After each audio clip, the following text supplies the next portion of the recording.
అక్క మీరు శివారాధన చేయరా? కనీసం మీ ఇంట్లో శివయ్య ఫోటో గానీ, లింగం గానీ లేదేంటి? మీరు శివుడికి పూజించరా? ఇలా చాలామంది అడుగుతున్నారు నన్ను. అలా ఏం లేదండి. మేము శివయ్యని, అలాగే విష్ణుమూర్తిని, అన్ని దేవతల్ని పూజిస్తాము. అందరి దేవుళ్ళను పూజిస్తాము. మా ఇంట్లో శివలింగం గానీ, శివయ్య ఫోటో గానీ లేదు. అది మాత్రం నిజమే. కాకపోతే నేను ఎప్పుడైనా శ్రీశైలం వెళ్ళినప్పుడు అక్కడి నుంచి నేను శివయ్య ఫోటో గానీ, శివలింగాన్ని గానీ తెచ్చుకుందాము అనుకుంటున్నాను.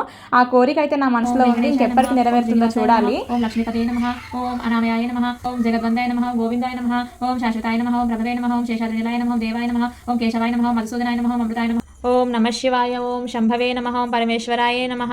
నిన్న నేను కోటి సోమవారం పూజ గురించి అయితే పెట్టాను కదా. వీడియో నేను లేట్గా పెట్టినప్పటికీ కూడా మన వాళ్ళందరికీ కూడా రీచ్ అయింది. మాక్సిమం అందరూ కూడా అక్క మేము పూజ చేసుకున్నామని మెసేజ్ పెట్టారు, కమెంట్ సెక్షన్లో కూడా తెలిపారు. ఇంకా నేను వెంకటేశ్వర స్వామికి పచ్చకర్పూరంతో అష్టోత్తరం, అలాగే శివయ్యకి విభూతితోని నేనైతే ఇంకా అష్టోత్తరం అయితే చేసుకున్నాను.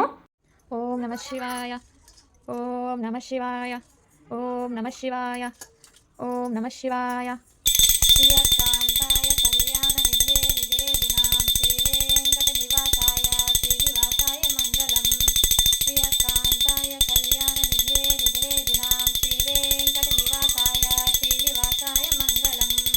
ఒక నాణానికి బొమ్మ గొలుసు ఎలాగ ఈ సృష్టి మొత్తానికి కూడా శివయ్య విష్ణుమూర్తి అలాగా మనం ఎప్పుడూ కూడా భేదం పెట్టుకోకూడదు, భేదం పెట్టి ఆలోచించకూడదు కూడా. సాయంత్రం పూజ అయితే చాలా బాగా జరిగింది. నారికేల దీపం ఉందా లేదా అని చాలా మంది అడుగుతున్నారు. పద్మపురాణంలో ఉందండి, మీరేం టెన్షన్ పడకండి. నేను తప్ప అయితే మీ దాకా ఏది తీసుకురాను, ఏది చెప్పను. ఓం నమో వెంకటేశాయ, ఓం నమః శివాయ.